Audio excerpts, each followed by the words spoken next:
Welcome to Mother's Revenge, where heartfelt stories touch your soul and may even bring you to tears. At my dad's retirement dinner, he raised his glass and said, "Only the children who made me proud are truly mine." Everyone laughed, clapped, toasted to his legacy.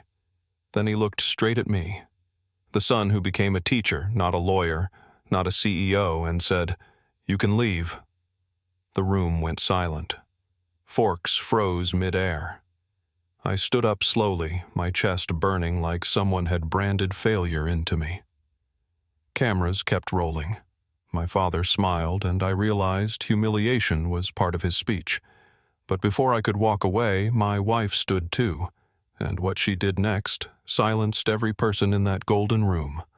I am about to share something close to my heart. But before I do, can you say hi in the comments or tell me where you are from? I love knowing how far a story like this can reach. It reminds me I am not alone in what happened. Thank you. And now, let me tell you everything. The night my father retired, Denver was washed in rain thick enough to blur the skyline.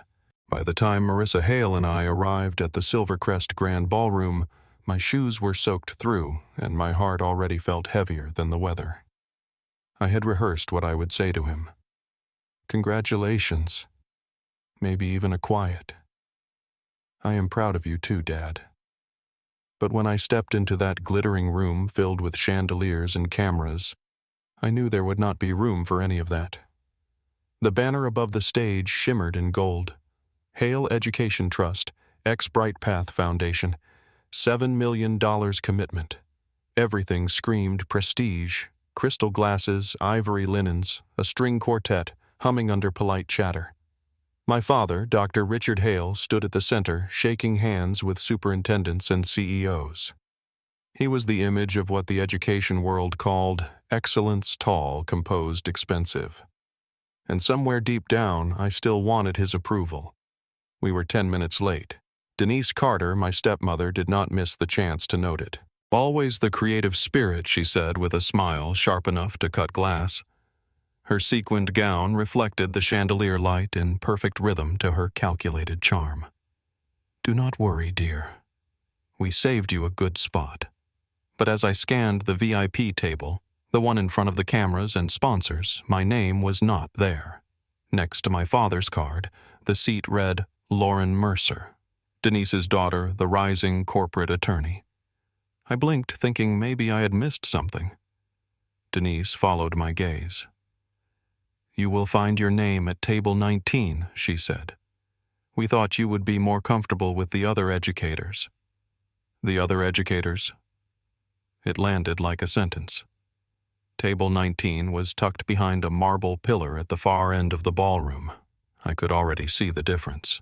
The cheaper linens, wilted flowers, the faint smell of overused perfume.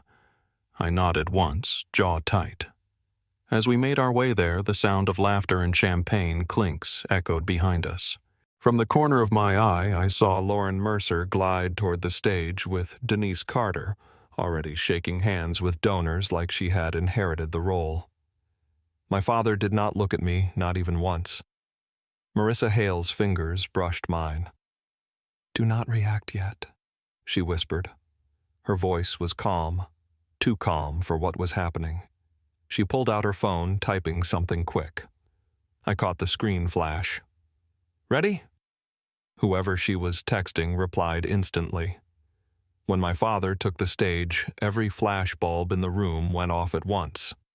He tapped his glass, smiled the smile I used to think was meant for me, and said, "Tonight marks the end of 32 years serving education." The crowd applauded. He continued, voice smooth, commanding, practiced.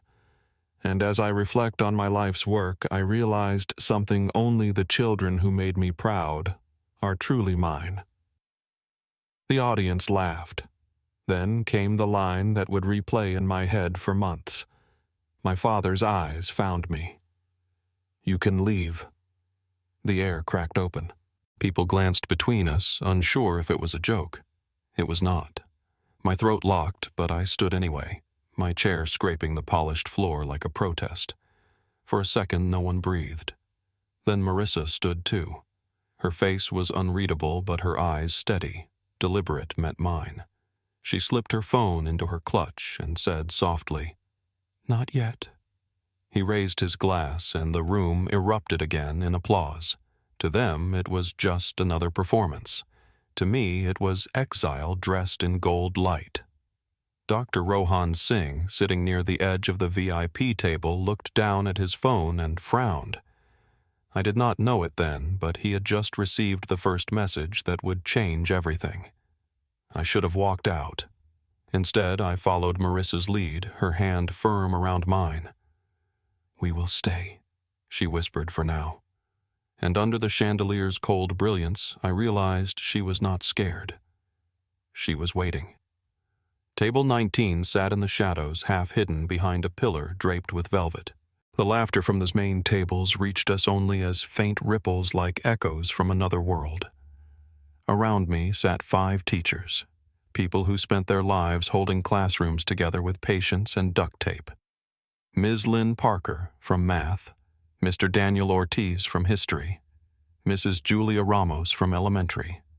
Their smiles were kind, tired, and familiar. I told myself it did not matter. I had been invisible in this family long before tonight. Ms. Parker leaned toward me. "You were supposed to be on the board. Were you not? Richard Hale promised you that seat." I nodded, trying not to let the bitterness slip into my voice. 3 years ago, he said when he retired I would carry on the Foundation's mission. I built an entire proposal programs for teacher training scholarships for underserved schools. Mr. Daniel Ortiz let out a dry laugh. "They do not want Mission Hale. They want money. Teachers do not look good in press photos." Across the room, Denise Carter paraded Lauren Mercer from one camera to another. My father followed his hand on her shoulder, introducing her as the next generation of leadership. The words hit harder than I expected. Marissa Hale excused herself from the table phone pressed to her ear. "Check clause 7.3 and 12.1, she said quietly before walking away. I did not know what it meant, but the tone in her voice was not casual. It was surgical. I turned my focus back to the stage. Lauren was talking to a local journalist, her hand resting on the back of my father's chair.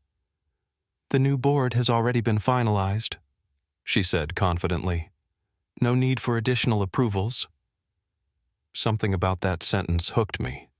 No need for approvals. It echoed in my head like a note that did not belong in the melody. At table 19, our silverware did not match. The flowers were fake. But the conversation was real teachers talking about funding cuts, about kids who came to school hungry, about parents who worked double shifts. While the main table toasted to innovation and corporate partnerships, we shared stories of classrooms without supplies.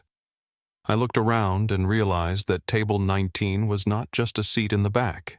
It was a mirror showing everything my father's world chose not to see. Marissa returned, sitting beside me again. Her lipstick was smudged at the edge, probably from biting her lip. She leaned in, voice barely above a whisper. "Dr. Rohan Singh got the documents. He will check his email when the time comes." I looked at her, trying to piece it together. "What are you doing?" Her eyes did not move from the stage.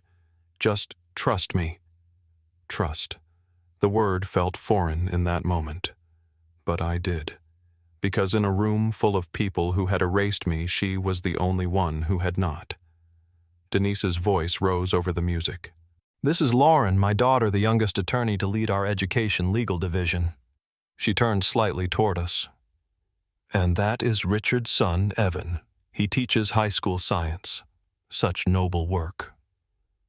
The pause before noble was deliberate, a dagger wrapped in sugar. I swallowed hard, forcing a polite smile, but Marissa reached under the table and squeezed my hand. "Not yet," she mouthed. From across the ballroom, I saw Dr. Rohan Singh glance down at his phone again. His expression shifted, eyebrows, drawn mouth tight. Something in that moment told me that this was not just some quiet teacher's wife defending her husband's pride. She was setting the stage for something bigger. The music softened into a slow instrumental. The servers cleared plates as the spotlight turned back to the podium. My father prepared for his final announcement, the one he had rehearsed his whole career for. Around me, my fellow teachers looked up, half listening, half resigned. I sat in the dark corner of the room, the hum of distant applause fading like static. I thought of how many nights I had stayed up building his legacy for him, drafting proposals, connecting educators, writing his speeches. All of it so he could one day say he was proud. Instead, he had handed everything to someone else. Marissa Hale's phone buzzed once more. She read the message, then slipped it back into her purse. Her eyes met mine. Almost time. And that was when I understood she was not waiting for his permission. She was waiting for his mistake. The ballroom lights dimmed again, and the giant LED wall behind the stage flashed a new headline. Hale Education Trust Leadership Announcement. I already knew what was coming. The rhythm of my father's voice, the applause in advance, the polite laughter that always filled the gaps of his self-importance. But this time I felt the edges of it cutting deeper. He smiled into the microphone as if speaking to history itself. For 32 years we have built this foundation on excellence, discipline, and vision. Tonight, I am proud to announce the next generation of leadership. The audience leaned forward. I could see Denise Carter standing at the base of the stage, her hand resting proudly on Lauren Mercer's shoulder. Cameras zoomed in. My name was not going to be called. Please welcome the newborn successor of the Hale Education Trust, Lauren Mercer, he said. The applause was deafening. The floor trembled with it. Lauren rose gracefully, brushing her hair behind her ear, and accepted the moment like it had always been hers. I sat perfectly still, watching the crowd rise for her hundreds of people celebrating what had once been promised to me. 3 years of proposals, research, pilot programs, everything I built so the foundation would focus on teachers. Not one word of acknowledgement, not one glance my way. When Lauren began to speak, her voice was sharp, polished, rehearsed. She spoke about legal innovation, strategic growth partnerships with corporations. She never once mentioned students, never said the word teacher. The words rang hollow in the grand space, but the audience clapped anyway. I stared at her under the hot stage lights, realizing I was listening to the sound of my own eraser. Marissa sat beside me unmoved. She did not clap. She just checked her watch, then glanced at Dr. Singh, who was typing something into his phone. I noticed the way she shifted in her seat, composed, calculating. I leaned closer. "What are you doing?" She did not answer. Denise Carter leaned toward the MC near the stage. I caught just enough to hear her whisper, "Push the teacher recognition segment to the end." The man nodded obediently, shuffling his cue cards. The program skipped straight to the sponsor presentation. The screen lit up again. Bright Path Foundation in partnership with Hale Education Trust. The logo pulsed bright and white across the stage. My stomach tightened. I had seen that logo before on Marissa Hale's laptop at home weeks ago when she said she was helping with grant reviews. I had never asked details. Maybe I should have. Lauren Mercer posed for photographs with Denise and my father as the MC announced, "Let us welcome our sponsors to the stage for a photo." With our new board appointee, cameras flashed. Dr. Rohan Singh remained seated, his expression unreadable. I could almost feel the hum of tension in his silence. Something inside me broke. I pushed back my chair and stood. Denise turned immediately, intercepting me with that frozen smile she reserved for polite crises. "Evan," she said quietly, "do not cause a scene. This is a family moment." I looked past her at my father, arm around Lauren, smiling at the press. "I am family, are I not? Or is that conditional now?" Her smile twitched. "You are overreacting." "No," I said, "I am finally reacting." The air seemed to shift. Guests whispered. My father pretended not to hear me, still talking to the cameras. Marissa rose slowly beside me, her hand brushing my arm. "Not yet," she whispered the words. deliberate, precise. "We are not asking for a seat. We are reading a contract." Her voice carried a calm certainty that cut through the noise. For the first time, I noticed how steady her breathing was. I followed her gaze toward Dr. Singh. He was scrolling through his phone, eyes narrowing at something on the screen. On stage, the music swelled and my father lifted his glass. I caught the faintest flicker of anxiety on Lauren's face as Dr. Singh stood up quietly and stepped toward the side of the stage, phone still in hand. I did not understand what Marissa was planning. I only knew she was waiting for something and opening a single moment where truth could split the room apart. The applause rolled again. My father smiled wider. But something in that sound had changed. It was not celebration anymore. It was the sharp edge of pride cracking. I stood at the edge of the lights watching the man who had erased me, unaware that he had already signed his own undoing. He loved an audience. My father always did. He thrived under the spotlight, every word measured for effect. "Education must evolve," he said, gripping the microphone, voice swelling across the ballroom. "It needs leadership that understands the modern world, that bridges academia and business. Lauren Mercer embodies that vision." The crowd applauded again, champagne glasses chiming. To them, it was inspiring. To me, every sentence felt like a scalpel cutting me out of my own bloodline. I watched him toast his new heir while I stood half in shadow near the back of the room. The cameras turned toward Lauren, catching her practiced nods, her lawyer's poise. For years, I had imagined standing there myself, being introduced as someone who believed teaching was worth investing in. Now I was just the afterthought his disappointment made visible. Then I saw Marissa move. She slid her phone out, typed quickly, and gave a tiny nod to someone near the stage. Dr. Rohan Singh's phone buzzed. He frowned, unlocked it, and froze. The light from his screen reflected against his glasses. I saw the words, "Contract document attached." He scrolled fast, and for the briefest moment his eyes met hers. Something silent passed between them. Confirmation. The next second, my father's voice thundered again. "This foundation is a beacon for the next century of education." I started forward. Denise Carter appeared in front of me like she had materialized out of thin air. "Do not," she hissed. "Do not humiliate yourself." "He already did that for me," I said. Lauren looked down from the stage, her expression smug. "Some people," she said under her breath, "should learn to accept their place."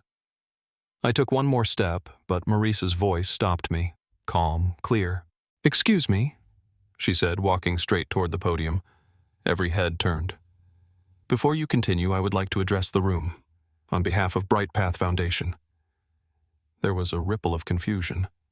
My father blinked, surprised. "I am sorry. Who are you?" Dr. Singh raised a hand toward the MC. "Let her speak." Marissa climbed the steps.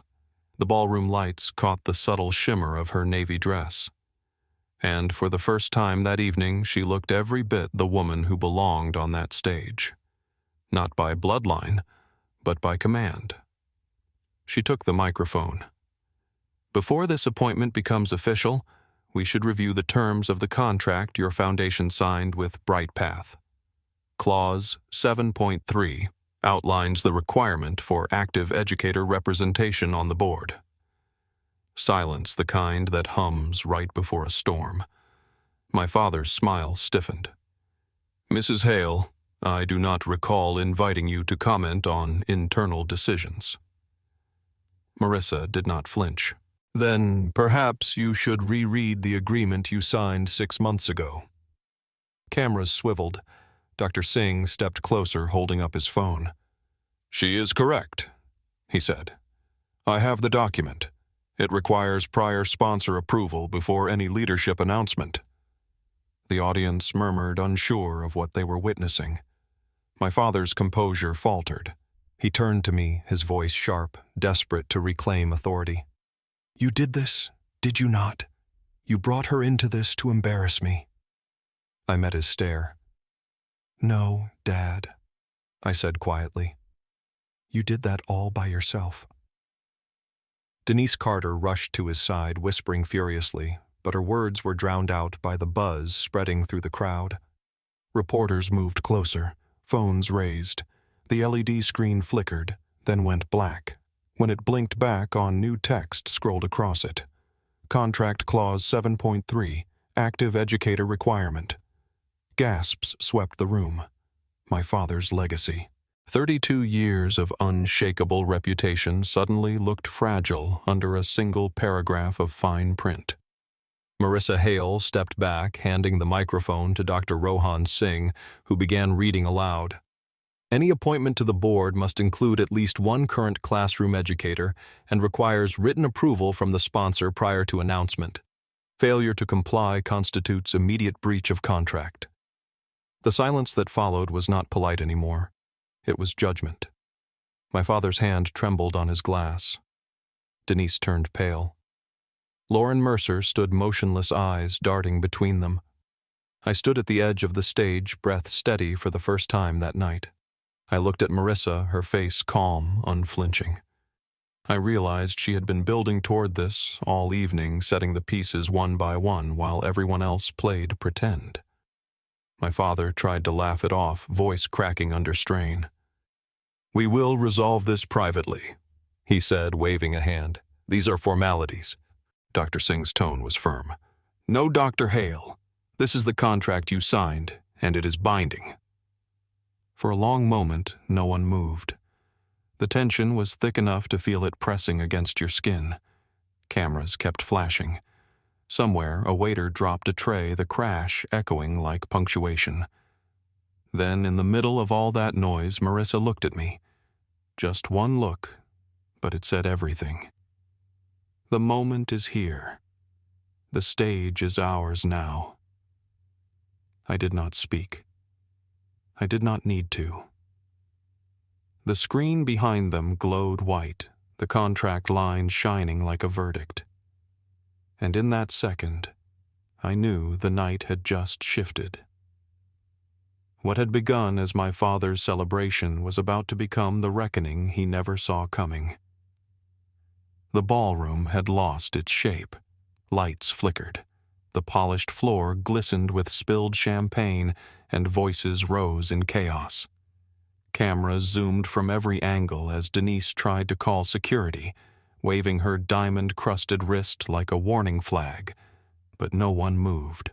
All eyes were locked on the stage where Marissa stood beneath the enormous LED screen, glowing with the contract my father had just violated. Her voice was calm, precise, unshakable. Clause 7.3. She read aloud, her tone cutting through the noise. The governing board must include at least one active educator. All appointments must be approved in writing by Bright Path Foundation before public announcement. The room fell silent again. Dr. Rohan Singh stepped forward, holding his phone. Confirmed, he said. This clause is in effect. It is signed by both parties. His voice was almost apologetic, but his eyes were clear. My father's jaw tightened. Who gave you permission to access that document? His voice trembled slightly, the first sign of fear I had ever heard in him. Marissa did not hesitate. I did. Then, after a pause that stretched long enough for the entire hall to hold its breath, she said, I am the one who signed it. My father blinked. What are you saying? She looked straight at him. I am saying you should know who your partners are before you decide to humiliate them. She turned to the audience, her voice steady. My name is Marissa Hale. I am the founder and CEO of Bright Path Foundation. For 3 full seconds, the room stopped breathing. The camera flashes stilled. Even the orchestra faltered mid-note. The sound of Denise Carter's champagne glass shattering against the floor filled the silence. My father's lips parted, but no words came. Lauren Mercer stepped forward, panic replacing her composure. That is impossible. Bright Path's founder is anonymous, she said simply. Not anymore. Security froze halfway up the aisle. Dr. Singh nodded slowly, confirming the truth. "She is telling the truth," he said. "Her foundation's documents list her as the primary signatory. This partnership exists because of her." Marissa raised her hand toward the LED screen. The contract dissolved into a new slide and email thread projected across the ballroom wall. "This," she said, "is from the Hale Education Trust legal office sent by Ms. Mercer." She pointed at Lauren's name. "Here it says, and I quote, 'We will announce first. They are just a sponsor. They do not have real authority.'" The room murmured like a low storm. Denise's face turned the color of porcelain. Dr. Singh spoke again. "That statement alone constitutes a breach under Section 121. The partnership is void." My father lunged forward, his face red. "You came here to destroy me." "No," Marissa said quietly. "You did that when you forgot what this foundation was built for." The noise rose again. Reporters yelling questions, flashes lighting up the stage. My father tried to speak, but his words vanished beneath the rumble of whispers. For the first time in his life, the microphone was no longer his. I watched him sink into confusion, and for the first time I felt no fear, just clarity. "For 3 years," I said, stepping forward, "I wrote proposals to support teachers. 12 drafts, all ignored. You said they were too idealistic." I looked toward Dr. Singh. "Last year I sent one of those drafts directly to BrightPath.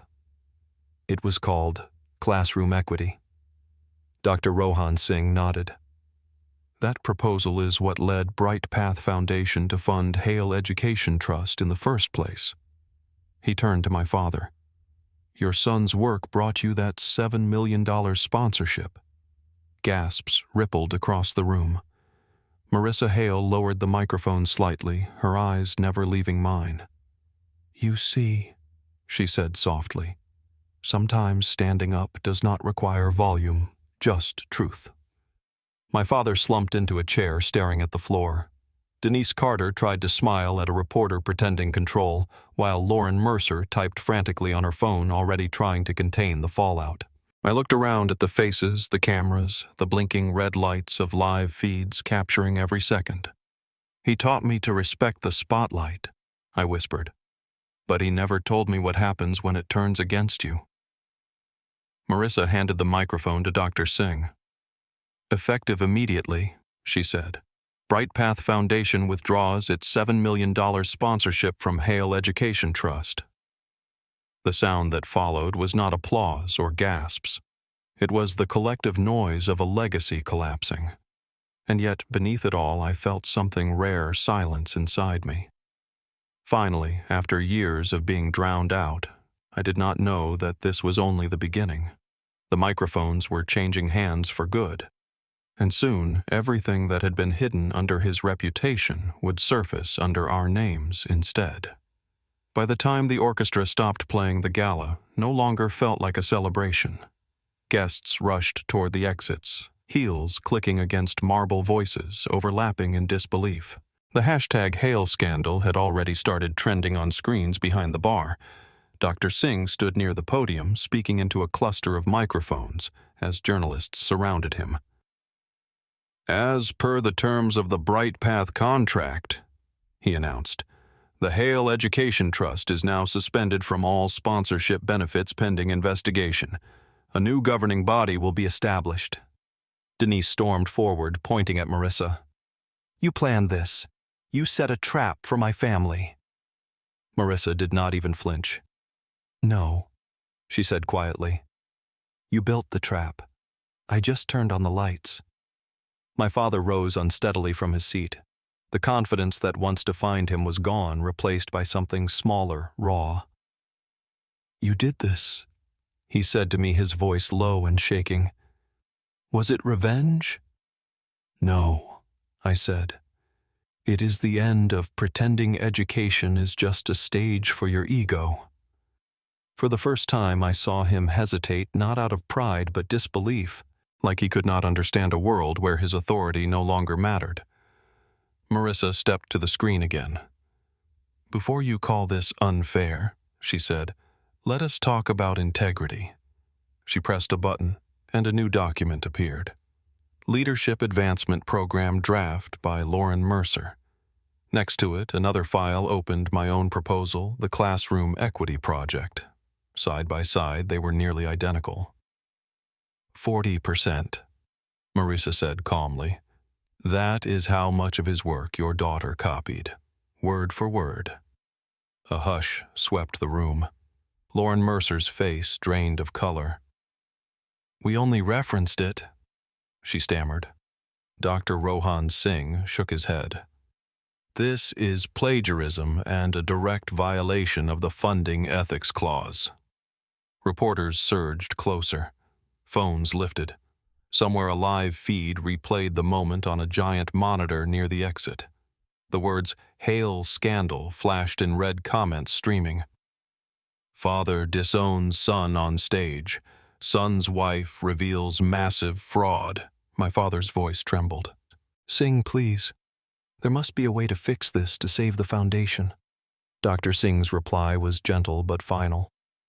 "You cannot save something built on broken promises." Marissa Hale turned toward the crowd.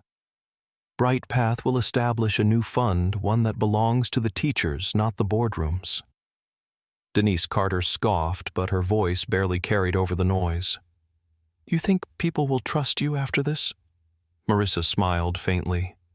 "They will trust the truth." Then I stepped closer to my father, my voice quiet enough to make him look at me. "You once said, 'Only the children who made you proud are yours.'" His eyes flickered wounded. I took a breath. "Then from now on, I am not yours." The silence that followed was thick, suffocating. Even the cameras seemed to pause. My words did not echo. They landed final and still. Dr. Singh spoke again, reading from his phone. "Effective immediately, the $7 million partnership between Bright Path Foundation and Hale Education Trust is terminated." His tone was clinical, but the meaning reverberated like a sentence. My father's empire, his name, his influence, the identity he wore like armor was gone in an instant. Marissa turned to the press, her voice steady. "Tonight, Bright Path reallocates all $7 million to create the Hale Renewal Fund run entirely by active educators, by those who actually stand in classrooms." The crowd erupted flashes, shouting chaos. But in the center of it all, I felt still. I looked at my father one last time. He sat in his chair, staring at nothing. His glass of champagne untouched, his reflection fractured in the crystal. Denise whispered something to him, but he did not move. Marissa reached for my hand. Her grip was warm, grounding. "I told you," she said softly. "We do not need their table. We build our own." And as the lights flared across the ballroom, the golden letters of his name flickered and faded behind us. In that moment, I realized the night had not destroyed us. It had rewritten us. His empire was gone. Ours had just begun. Silvercrest Grand Ballroom was chaos dressed in glitter. Half the guests were gone. The rest clutched their phones like shields, filming what had become the downfall of a legend. My father sat in the front row motionless, a man watching his own empire burn. Denise hid her face in her manicured hands. Lauren Mercer's phone lit up with messages from her firm. Client concerned. Damage control now. Someone pushed a microphone toward me. I shook my head, but Marissa Hale pressed it into my hand. "You told your students to stand up for what is right," she said. "Do it now." I walked into the light. The cameras flashed. For the first time, my father looked up. 12 years ago, I began. I became a teacher. My father said I was wasting potential. 3 years ago, he promised me a board seat, then gave it to someone else without a word. Tonight, I am not seeking revenge. I just want to show that what you look down on still matters. The crowd stilled.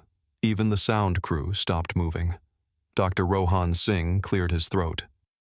For the record, he said, Bright Path Foundation has withdrawn all sponsorship from the Hale Education Trust. The foundation is officially defunct. A journalist shouted, Dr. Hale, do you plan to sue? My father did not answer. A young reporter near the back yelled that the live stream had passed 60,000 viewers. Comments scrolled across the monitors. Respect for teachers. He is the real Hale. The applause that once followed my father now belonged to a different story. Then he snapped. He lunged from his chair and ripped the microphone from my hand. I raised you, he shouted, voice trembling. And this is how you repay me. I looked straight at him.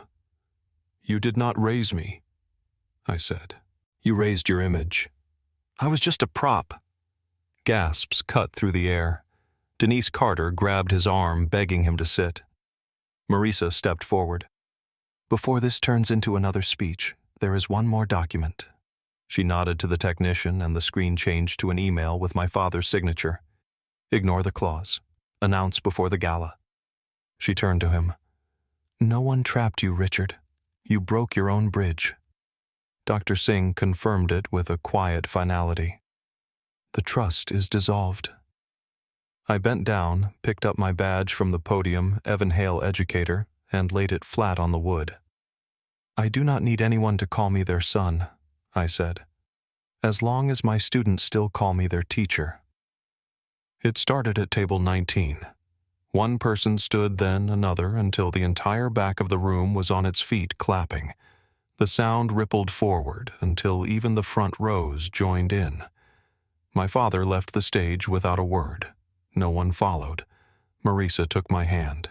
You just taught them more in 10 minutes than he did in 32 years. The chandeliers dimmed, the stage lights cooled, and for the first time all night, the light felt honest, simple, steady, real. 6 weeks later, Silvercrest Grand Ballroom was quiet again. No lights, no orchestra, no applause, just the echo of chairs being arranged for the first board meeting of the Hale Renewal Fund. I looked around the room that had once humiliated me. This is where he told me to leave, I said. Now it is where I sign our first major grant. Marisa Hale smiled, flipping through a folder. It is poetic, really, my father's ballroom, our beginning. The fallout had been swift. My father was forced into early retirement. Denise Carter left Denver without saying goodbye. Lauren Mercer's firm suspended her after the plagiarism review confirmed everything. News outlets called the plagiarism case the Hale scandal. Universities used it as a case study on integrity. Meanwhile, Marisa and I rebuilt. She took her rightful title CEO of Bright Path Foundation and executive director of the new fund. I remained a teacher just as I had always been. The Hale Renewal Fund was already sponsoring classrooms, teacher grants, and scholarships, 150 schools, 350 educators. At our first press event, I stood at the podium and said, "If they do not give you a seat at the main table, build your own." On the wall behind me hung a plank of reclaimed wood engraved with the words, "For every teacher who was told they were just a teacher." A week later, my phone rang. My father's voice was rough, smaller than I had ever heard it. "You won," he said. "Are you happy now?" "I did not win," I told him. "I just stopped losing." He asked to meet and said he wanted to apologize. I told him what it would take 6 months of therapy and a public apology to the teaching community. He hung up. I stood there for a long time afterward, realizing I was not angry anymore. Just done. During our next board meeting, we deliberately kept the same corner where table 19 once stood. "We will keep it here," I said, "so we never forget where change begins." Dr. Rohan Singh walked over, smiling. "Then this corner is now the command center." Laughter filled the room, the kind that felt earned, light human. Midway through the meeting, a staffer handed me an envelope. Inside was a handwritten note. "You told me different does not mean less. I believed you. I am studying to be a teacher." I tried to read it aloud, but could not finish. The room clapped quietly, the sound soft and certain. Later that evening, Marisa asked, "If your father calls again?" I smiled. "I will answer. I do not need him to admit anything. I already did." She reached for my hand. "That is freedom." Before we left, I turned to the stage where it had all started. He said, "You can leave." I whispered. And I did. Then I came back with everyone they overlooked. We do not sit at the back anymore. We are the table. Somewhere from a video playing on her phone, children's voices echoed through the room. Students from the schools we had helped were saying, "Thank you, teachers." Value does not need permission. Respect does not come from titles. Sometimes you need a night of collapse to realize you were the light all along.